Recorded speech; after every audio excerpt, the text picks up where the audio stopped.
আমি এখন চলে এসেছি অম্বিকা কালনায়। তো এখানকার সরস্বতী পুজো বিখ্যাত। কলকাতা যেরকম দুর্গা পুজোর জন্য বিখ্যাত, অম্বিকা কালনা সরস্বতী পুজোর জন্য বিখ্যাত। তাই আমি এখানে এলাম তোমাদেরকে দেখানোর জন্য সরস্বতী পুজো। তো চলো তাহলে আমরা এখান থেকে যাব যেখানে সরস্বতী পুজো হচ্ছে, সেখানে গিয়ে তোমাদেরকে দেখাবো যে কোথায় কোথায় সরস্বতী পুজো হচ্ছে। তো অম্বিকা কালনায় যদি তোমাদের আসতে হয় তাহলে আসতে হবে, তোমরা শিয়ালদা থেকে আসতে পারো, হাওড়া থেকে আসতে পারো। তো কাটোয়া লোকাল ধরে কিন্তু এখানে আসতে হবে অম্বিকা কালনায়। তো আমি যেভাবে এলাম, আমি এসেছিলাম ব্যান্ডেল হয়ে, দমদম থেকে ডানকুনি লোকাল ধরে ব্যান্ডেল, আর ব্যান্ডেল থেকে কাটোয়া লোকাল ধরে অম্বিকা কালনায়। অম্বিকা কালনা স্টেশনের ঠিক পাশেই ক্লাব সমন্বয়ের উদ্যোগে সরস্বতী পুজো হচ্ছে। আর তার থিম তোমরা দেখেই বুঝতে পারছো, আদিযোগী থিম করা হয়েছে। তো সরস্বতী পুজোয় আদিযোগী থিম, এটা একটা মানে কি বলবো, সরস্বতী পুজোয় সেরকম বড় কোনো থিম যদি দেখতে হয় তাহলে কিন্তু এই অম্বিকা কালনাই আসতে হবে। আর আদিযোগীর যে থিমটা করা হয়েছে এটা কিন্তু অনেক উঁচু, আর ভিডিওর মাধ্যমে তোমরা দেখে বুঝতেও পারছো যে অনেকটাই উঁচু আদিযোগী করা হয়েছে। আর আদিযোগীর যেটা থিমটা করা হয়েছে তার নিচেই কিন্তু সরস্বতী মায়ের মূর্তি রয়েছে, সেটাই তোমাদের দেখাবো। চলো তাহলে। তোমরা দেখতে পাচ্ছ আদিযোগীর ঠিক নিচেই কিন্তু সরস্বতী মায়ের মূর্তি রয়েছে। আর এখন তোমরা দেখতে পাচ্ছ সরস্বতী মায়ের মূর্তি। সরস্বতী মায়ের যে চালাটা করা হয়েছে সেটা কিন্তু গেরুয়া চালা করা হয়েছে, আর সরস্বতী মায়ের আভূষণও কিন্তু গেরুয়া। হলুদ কালারের শাড়ি কিন্তু সরস্বতী দেবী পরে আছেন, আর হাতে রয়েছে তার বীণা, আর গলায় একটা মালা রয়েছে, সেটা কিন্তু সাদা ফুল আর হলুদ ফুল দিয়ে করা, মানে এটা অ্যাকচুয়ালি কাগজের ফুল। সেই কাগজের ফুলের মালাই কিন্তু সরস্বতী দেবীর গলায় রয়েছে। সরস্বতী মায়ের মূর্তির দুপাশে কিন্তু দুটো ব্যানার রয়েছে, আর সেই ব্যানারে কিন্তু ফুটে উঠেছে এই গাছপালা, পশু পাখি, এদের কিন্তু এই ব্যানারে ফুটে উঠেছে গন্ডার, হাতি, পাহাড়, ঝর্ণা, ফুল, বাঘও রয়েছে সেখানে। তো এইভাবেই কিন্তু সাজানো হয়েছে পুরো মণ্ডপ।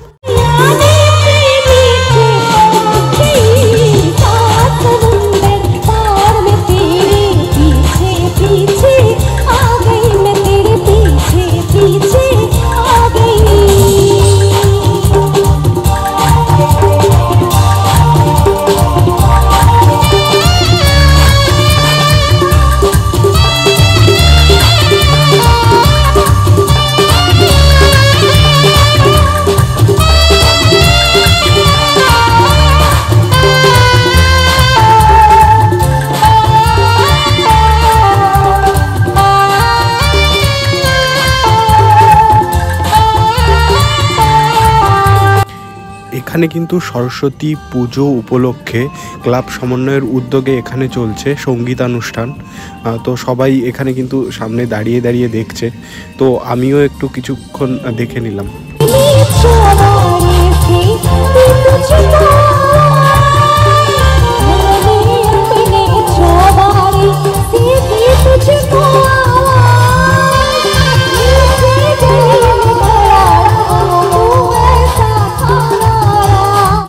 ক্লাব সমন্বয়ের পুজো দেখার পরে তার পাশেই রয়েছে ত্রিধারার পুজো মণ্ডপ। ত্রিধারার এই পুজো মণ্ডপে এবারের থিম হচ্ছে রাজস্থানের জৈন মন্দির। হ্যালো গাইস, আমি এখন আছি কালনায়, আর কালনার এখানে রাজস্থানের জৈন মন্দিরের আদলে কিন্তু মণ্ডপ করা হয়েছে, সরস্বতী পুজোর প্যান্ডেল করা হয়েছে রাজস্থানের জৈন মন্দিরের আদলে। তো তোমাদের সেই প্যান্ডেল দেখাবো। তো আপাতত 5টার আগে মণ্ডপটা খোলা হবে না, তো 5টা বাজতে আরও 30 মিনিট বাকি, তো আরও আধা ঘন্টা পরেই তোমাদের দেখাবো যে ভিতরে কীরকম করা হয়েছে। তো এখানে অ্যাকচুয়ালি রাত্রের দিকে আসলে বেশি ভালো লাগবে, কারণ লাইটিংয়ের অনেক কাজ রয়েছে যেগুলো কিন্তু দিনের বেলা দেখে বোঝা যাবে না। আর অনেক বড় প্যান্ডেল করা হয়েছে, আর নিশ্চয়ই ভিতরেও মা সরস্বতীকে আমরা ইউনিকভাবে দেখব, একটু নতুনত্ব দেখব। চলো তাহলে আমরা যাব কিছুক্ষণ পরে। গাইজ, তোমরা এখন দেখছো শোভাযাত্রার জন্য কিন্তু এই সমস্ত গাড়িগুলো কিন্তু রেডি করা হচ্ছে। হাতি দেখতে পাচ্ছ, তার পিছনে রয়েছে শিবলিঙ্গ। এইগুলো কিন্তু সুন্দর করে লাইটিং দিয়েই কিন্তু তৈরি করা হয়েছে শোভাযাত্রার জন্য। আর এই শোভাযাত্রাটা হবে 17 তারিখে। চন্দননগর কলকাতার মতোই কিন্তু এখানে শোভাযাত্রা করা হবে। রাজস্থানের জৈন মন্দিরের আদলে যে প্যান্ডেলটা করা হয়েছে তার ভিতরে কিন্তু এরকমই ঝাড়বাতি রয়েছে। এটাই কিন্তু রাজস্থানের জৈন মন্দিরের ভিতরের ঝাড়বাতি। আর প্রতিমা তোমরা এখন দেখতে পাচ্ছ, সরস্বতী প্রতিমা, এটাও কিন্তু খুবই সুন্দর লাগছে, অসাধারণ শিল্প সৃষ্টি। আর প্যান্ডেলের চারিপাশে তোমরা দেখতে পাচ্ছ সুন্দর সুন্দর কিন্তু মানে নকশা করা রয়েছে, কাজ করা রয়েছে। রাজস্থানের জৈন মন্দিরের ভিতরেও যেরকম থাকে ঠিক এখানেও কিন্তু সেরকমভাবেই শিল্পকর্ম ফুটিয়ে তোলা হয়েছে। সরস্বতী মায়ের মূর্তিও কিন্তু অসাধারণ লাগছে আর খুবই সুন্দর লাগছে দেখতে। আর তোমরা দেখতে পাচ্ছ মূর্তি কিন্তু সত্যি খুবই সুন্দর হয়েছে। আর এই প্রতিমা যেরকমভাবে করা হয়েছে দেখতে পাচ্ছি, চারিদিকে কিন্তু সুন্দর ডিজাইন রয়েছে।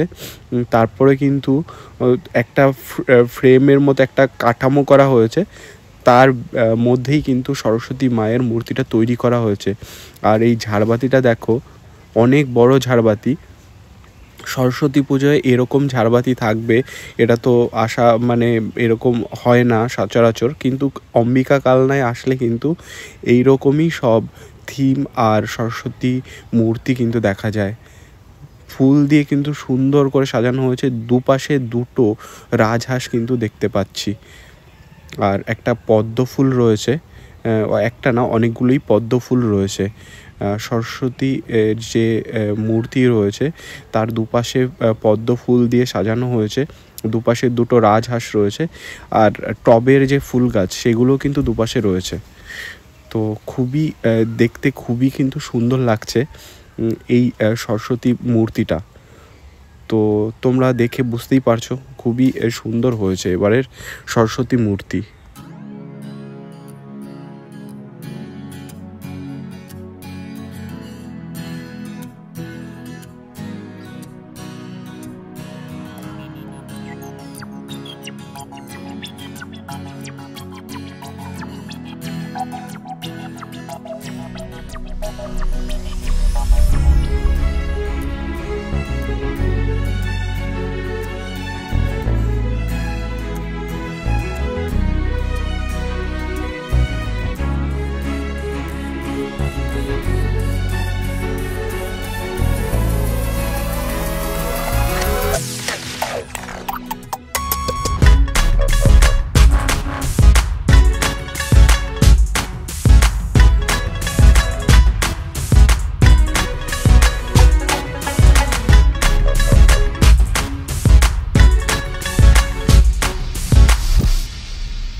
পরবর্তী পুজো প্যান্ডেল নিউ নবীন সংঘ।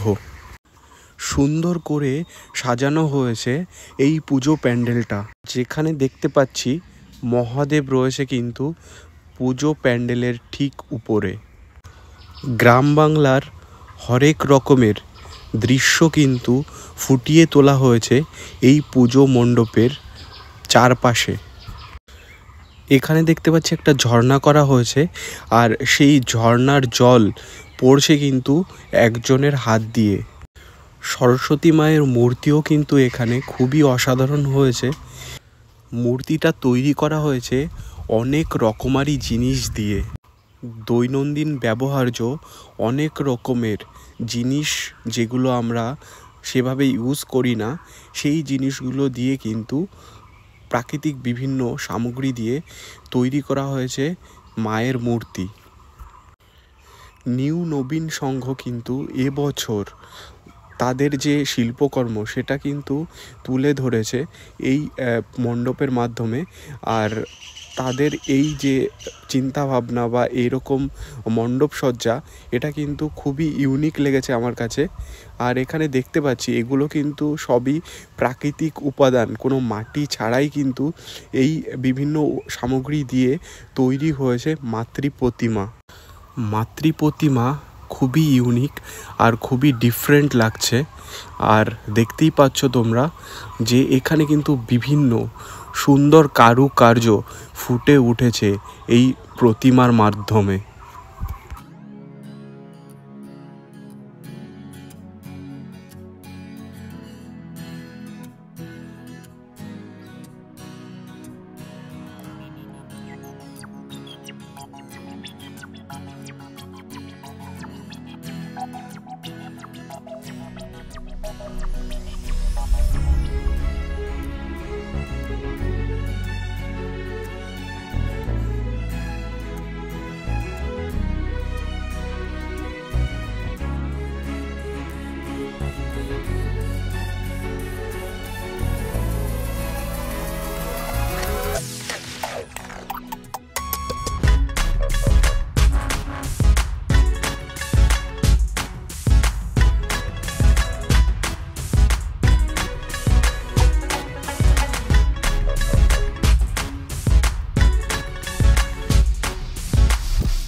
গাইস, আমি এখন আছি বারোয়ারি সরস্বতী পুজো প্যান্ডেলের ভিতরে। প্রতিমাটা কীরকম হয়েছে তোমাদেরকে দেখাবো। আর এখানে কিন্তু খুব সুন্দর করে প্রতিমাটা করা হয়েছে, আর প্যান্ডেলটাও কিন্তু খুব সুন্দর করে সাজানো হয়েছে। তো তোমাদেরকে এটা দেখাবো এখানের পুজো প্যান্ডেলটা ঠিক কেমন হয়েছে, আর মা সরস্বতী মূর্তি কেমন হয়েছে। আর এখানে অ্যাকচুয়ালি এখানে একটা শোভাযাত্রাও হবে, যেটা আমি জানতে পারলাম। এখানে যে শোভাযাত্রাটা হবে সেটা 17 তারিখ হবে। তো সন্ধ্যার পরেই শোভাযাত্রাটা শুরু হবে। তো চলো আমরা দেখে নিই এই পুজো প্যান্ডেলটা কেমন হয়েছে, আর সরস্বতী মায়ের মূর্তি বা কেমন হয়েছে। এই দুর্গা মন্দিরের অপোজিটেই কিন্তু সরস্বতী পুজো হচ্ছে। তোমরা এখন দেখতে পাচ্ছ পুরো প্যান্ডেলটা কীরকম লাগছে সেটা তোমরা বুঝতেই পারছো। অ্যাকচুয়ালি বাঁশের কাঠামো দিয়ে এই প্যান্ডেলটা করা হয়েছে। এই প্যান্ডেলটা অ্যাকচুয়ালি আমি আরও অনেকবার দেখেছি। দুর্গা পুজোয় এরকম প্যান্ডেল দেখেছি আমি অনেকবার, কালী পুজোও দেখেছি এরকম প্যান্ডেল। তো ঠিক সেরকমভাবেই কিন্তু এই প্যান্ডেলটা করা হয়েছে।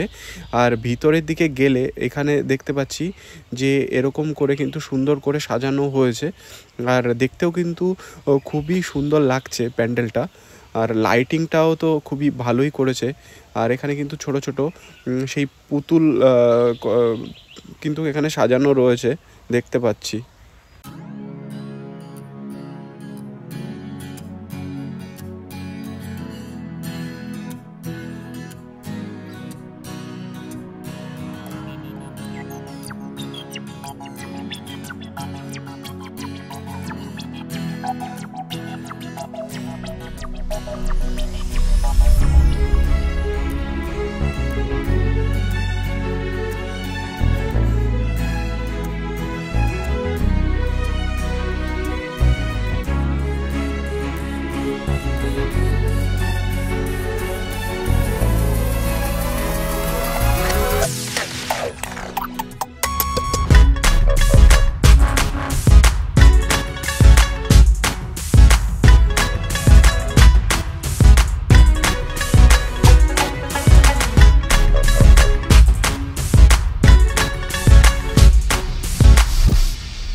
এটা হলো বারুইপাড়া বারোয়ারি সমিতির পুজো প্যান্ডেল, সরস্বতী পুজো প্যান্ডেল, যেটা তোমাদেরকে দেখাচ্ছি। খুব সুন্দর লাগছে দেখতে। গাইজ, যেতে যেতে দেবভূমি সমিতির একটা পুজো প্যান্ডেল চোখে পড়লো, যেটা জলাশয়ের ভিতরে করা হয়েছে। আর জলাশয়ের ভিতরে কিন্তু এই মণ্ডপটা করা হয়েছে বলে এই মণ্ডপে জানি না কিভাবে অঞ্জলি দিয়েছে, এটা আমার জানা নেই, কিন্তু কোনো যাওয়ার রাস্তা নেই এই পুজো প্যান্ডেলে। আর দূর থেকে দেখা যাবে কিন্তু যাওয়া যাবে না। দেবভূমি সমিতির এই পুজো প্যান্ডেলে সহজ পাঠ তুলে ধরা হয়েছে, আর এখানেই পুজোটা হয়েছে। কিন্তু জানি না কিভাবে এখানে অঞ্জলি দেওয়া হয়েছে বা কিভাবে এখানে লোকে গেছে, এখানে যাওয়া অ্যাকচুয়ালি যায়নি কেউ, হয়তো পুজোটা অন্য জায়গায় হয়েছে, এটা শুধু দেখানোর জন্যই রাখা হয়েছে। হ্যালো গাইস, আমি এখন আছি নটরাজ ক্লাবের ঠিক সামনে। তো এবারে এই পুজো মণ্ডপের থিম হচ্ছে আধারে আলো। তো তোমাদেরকে দেখাবো এই পুজো মণ্ডপটা, আর হচ্ছে প্রতিমা কীরকম হয়েছে সেটাও তোমাদেরকে দেখাবো, সরস্বতী প্রতিমা কেমন হয়েছে। চলো তাহলে আমরা দেখে নিই নটরাজ ক্লাবের পুজো প্রতিমা বা মণ্ডপ কেমন হয়েছে। এবারের থিম আধারে আলো। তো ডিসক্রিপশনের বক্সে তোমাদের তো লিঙ্ক দিয়েই দেবো, তোমরা এখানে আসতে পারো। আর 17 তারিখে শোভাযাত্রা হবে, তার আগেই কিন্তু তোমাদের আসতে হবে। নটরাজ ক্লাবের সরস্বতী পুজোর প্যান্ডেল তোমরা এখন দেখতে পাচ্ছ, বাইরে থেকে ঠিক এরকমই লাগছে। তো এখানকার এবারের যে থিমটা করা হয়েছে আধারে আলো, সেখানে কিন্তু একটু এই জন্য অন্ধকার অন্ধকার লাগছে, কারণ আধারের মধ্যে আলোটাকে ফুটিয়ে তুলতে কিন্তু অন্ধকার ভাবেই কিন্তু করা হয়েছে, আর আলো ফুটে উঠেছে তার মাঝখানে।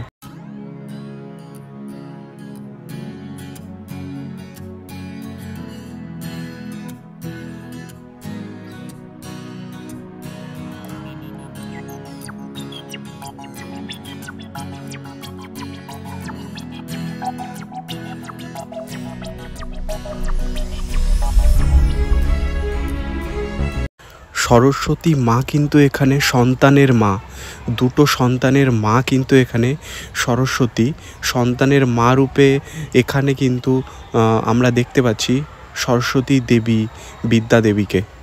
প্রতিমা শিল্পী হলেন হুগলির উত্তম ও সৌরভ পাল।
তোমরা দেখতে পাচ্ছ সরস্বতী পুজোর লাইটিং, অম্বিকা কালনার সরস্বতী পুজোর লাইটিং কিন্তু খুবই সুন্দর হয়, প্রতি বছরই খুব সুন্দর হয়, এবারও তার ব্যতিক্রম হয়নি। এবারও কিন্তু আলোকোজ্জ্বল রাস্তা দেখতে পাওয়া যাচ্ছে।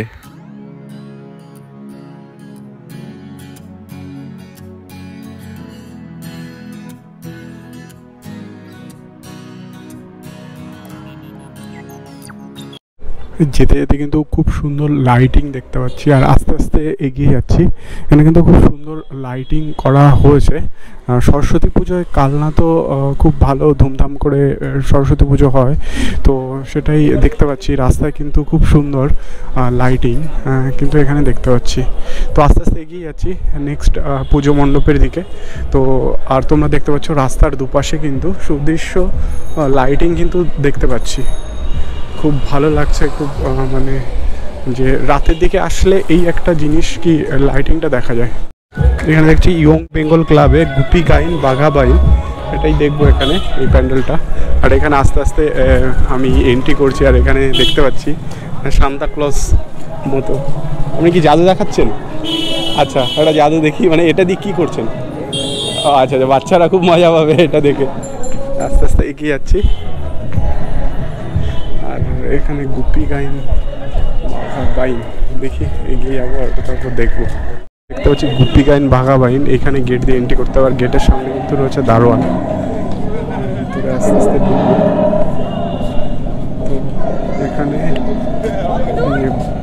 প্রথমে দেখতে পাচ্ছি বাঘ দেখতে পাচ্ছি, আর এখানে যে বিভিন্ন ভূত আস্তে আস্তে কিন্তু সেরকমই ভয় দেখানোর জন্য। আর এখানে বাঘ রয়েছে, আর এপাশে কিন্তু সরস্বতী দেবীর মূর্তি রয়েছে। এখানে গুপি গাইন বাঘা বাইন, সেটা কিন্তু এখানে গুপি আর বাঘা তারা কিন্তু এখানে মানে জীবন্ত মডেল করা হয়েছে। দেখতে পাচ্ছি একটা ভূত দেখতে পাচ্ছি, একদম ভূত।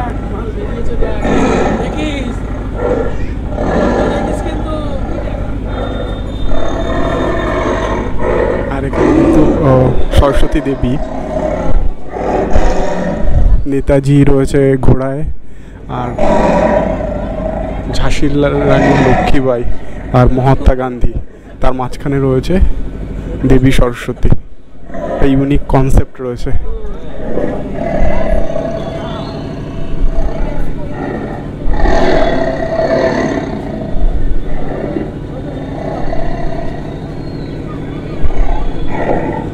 গান্ধীজি সুতো কাটছে দেখতে পাচ্ছি।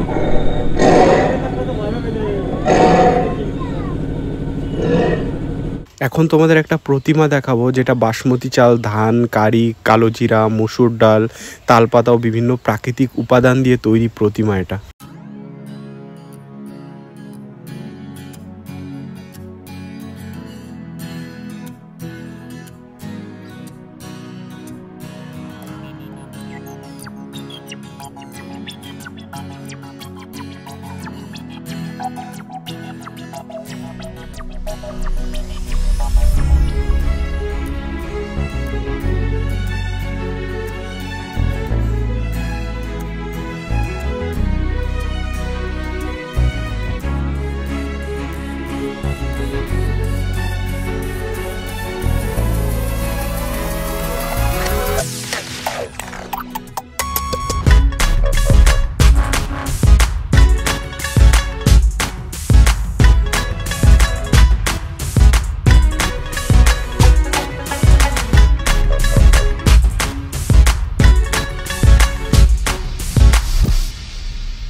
অনেক প্যান্ডেলের পাশেই কিন্তু দেখতে পাচ্ছিলাম এরকম বাদ্যযন্ত্র বাজানো হচ্ছে।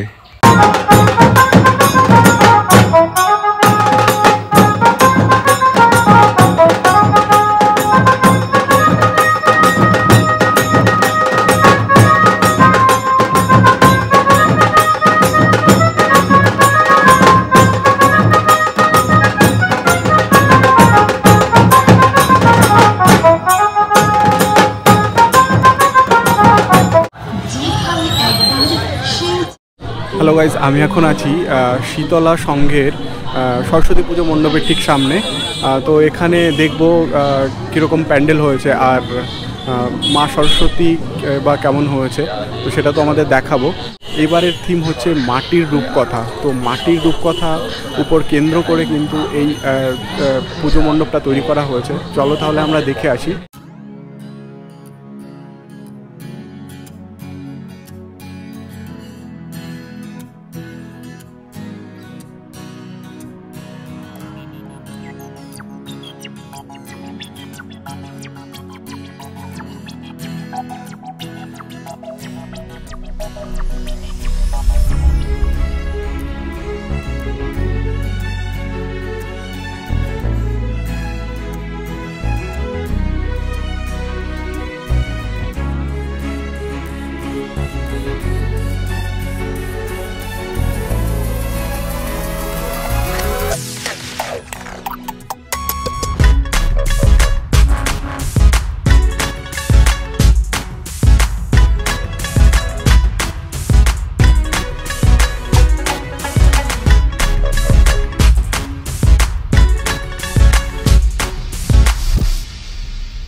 আমি এখন অগ্নিবীণা ক্লাবের ঠিক সামনে দাঁড়িয়ে আছি, আর ভিতরে গিয়ে তোমাদের দেখাবো মূর্তি কেমন হয়েছে আর পুজো প্যান্ডেল বা কেমন হয়েছে সেটা তোমাদের দেখাবো। আমার পিছনেই ঠিক রয়েছে পুজো প্যান্ডেলটা, তোমাদের দেখাবো। চলো তাহলে দেখা যাক।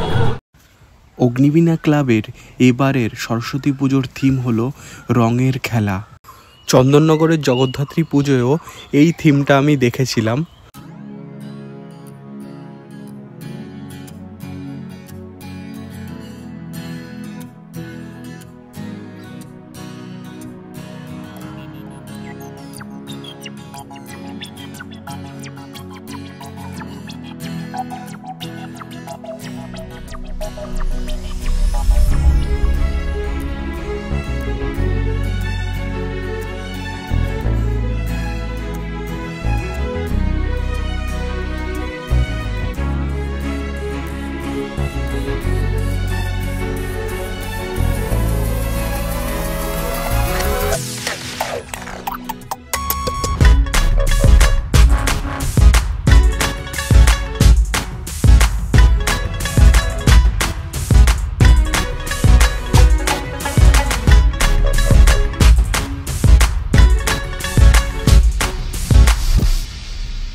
অগ্নিবীণা ক্লাবের এই মূর্তিটা তৈরি করেছেন সুবীর পাল, রাষ্ট্রপতি পুরস্কারপ্রাপ্ত।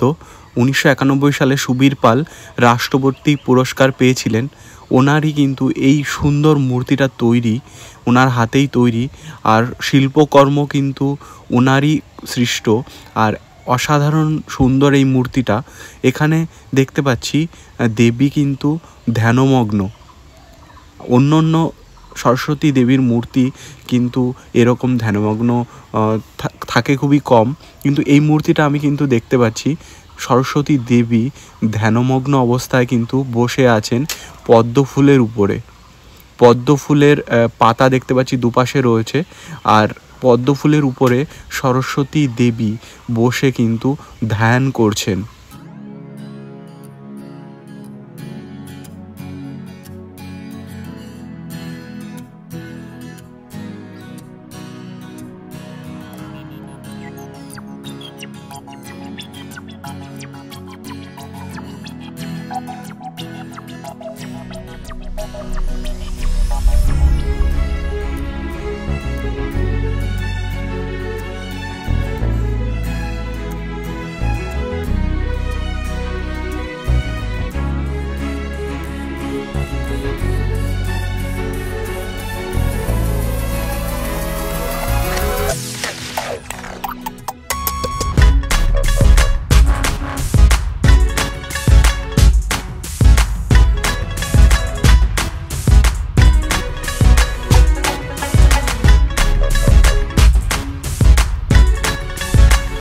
হ্যালো গাইজ, আমি এখন আছি কালনা যুগের দ্বীপ ক্লাবের ঠিক সামনে। এই ক্লাবের পুজো প্যান্ডেলের ঠিক সামনে আমি এখন আছি। তো তোমাদের দেখাবো এই ক্লাবের পুজো প্যান্ডেল ঠিক কেমন হয়েছে, আর তোমরা দেখতে পাবে পুজো প্রতিমাই বা কেমন হয়েছে আর প্যান্ডেলই বা কেমন হয়েছে। বাইরে থেকে দেখে তো আমার খুবই ভালো লাগছে। চলো তাহলে ভিতরে যাই, ভিতরে গিয়ে দেখবো যে পুজো প্যান্ডেল কেমন হয়েছে আর প্রতিমাই বা কেমন হয়েছে। চলো তাহলে যাওয়া যাক।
গাইস সরস্বতীর মূর্তি এখানে দেখতে পাচ্ছি, যেখানে রয়েছে যে সরস্বতী দেবী কিন্তু বসে আছেন পাহাড়ের উপরে, পাশে কিন্তু ঝর্ণা, আর সেই পাহাড়ের উপরে কিন্তু তার পাশে বসে আছে গৌতম বুদ্ধ, এবং এখানে দেখতে পাচ্ছি অনেক সন্ন্যাসীরা রয়েছেন।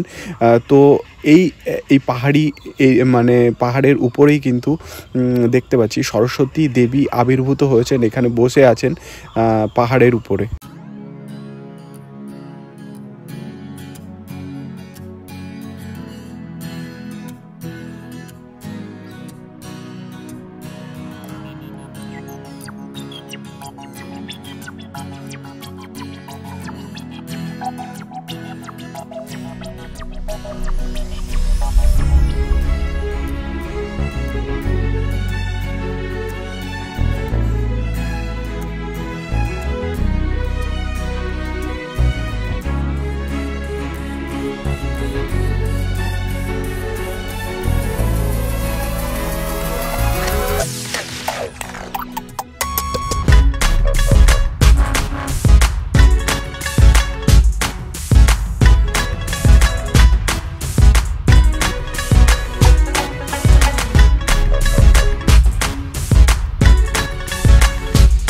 প্রতিমা শিল্পী হলেন বাবু পাল, যিনি হুগলি গুপ্তিপাড়ার প্রতিমা শিল্পী।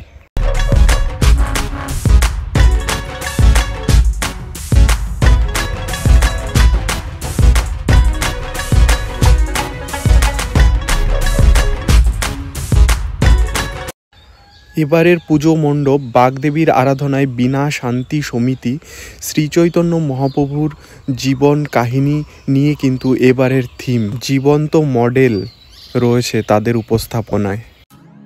এখানে দেখানো হয়েছে নিমাইয়ের জন্ম, এখানে দেখানো হয়েছে নিমাইয়ের গুরু শিক্ষা,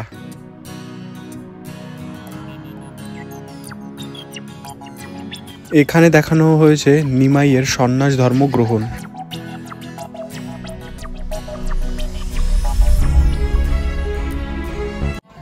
এখানে দেখানো হয়েছে নবদ্বীপের রাজপথে হরিনাম সংকীর্তন।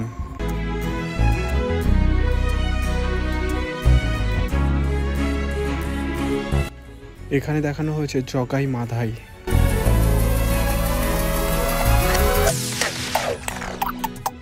এখানে দেখানো হয়েছে শ্রীকৃষ্ণের সঙ্গে অদ্বৈতের মিলন।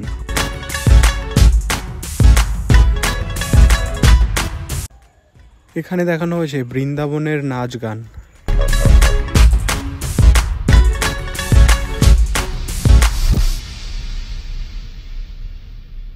বীণা শান্তি সমিতির সরস্বতী মূর্তি এবছর এরকমই হয়েছে।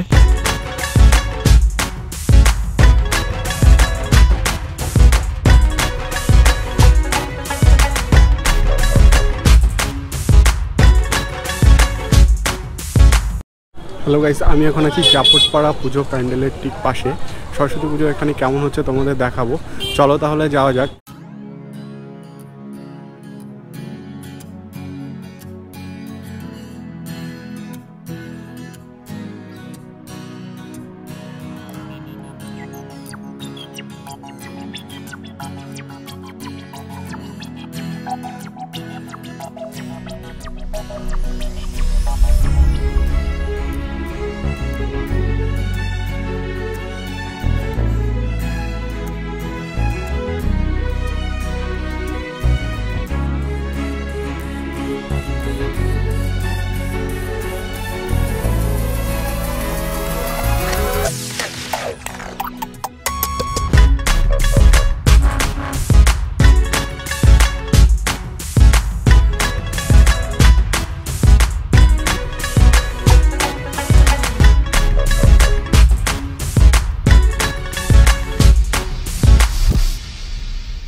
গাইজ বাড়ি ফেরার পথে রাস্তা দিয়ে যখন অটোতে করে যাচ্ছিলাম তখন কিন্তু এই সুন্দর প্রতিমা, বৃহৎ প্রতিমাটা দেখলাম আর মন জুড়িয়ে গেল। এত সুন্দর প্রতিমা, এত বৃহৎ প্রতিমা।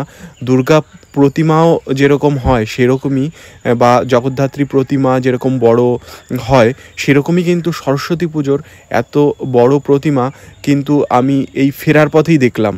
তো তোমরা দেখতে পাচ্ছ অনেক উঁচু প্রতিমা, আর হাঁসটাকে দেখো তোমরা, হাঁসটা কিন্তু অনেক বড়, আর সেই হাঁসের উপরে কিন্তু দেবী সরস্বতী বসে আছেন।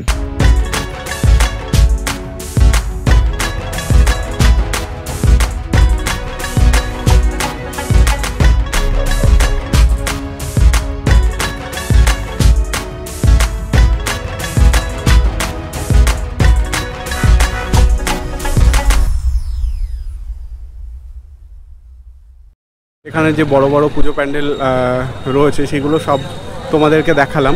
তো তোমাদের কেমন লেগেছে? আশা করি ভালো লেগেছে। আর যদি ভালো লেগে থাকে তাহলে আমার চ্যানেলটা সাবস্ক্রাইব করো, লাইক কমেন্ট শেয়ার করো। পরবর্তী ব্লগে তোমাদের সাথে আবার দেখা হচ্ছে। তো আজকের মতো টাটা। তো গাইজ এখানে যদি আসতে হয় তাহলে কিভাবে আসতে হবে সেটা আমি তোমাদের বলে দিই। এখানে যদি আসতে হয় তাহলে অম্বিকা কালনা রেলওয়ে স্টেশন থেকে কিন্তু এখানে যতগুলো পুজো প্যান্ডেল আমি দেখালাম সবগুলো কিন্তু দেখা যাবে। আর তোমাদের গুগল ম্যাপের লিঙ্কটাও তোমাদের আমি পাঠিয়ে দেবো। হাওড়া থেকে কাটোয়া লোকাল ধরে অম্বিকা কালনা স্টেশনে তোমাদের নামতে হবে।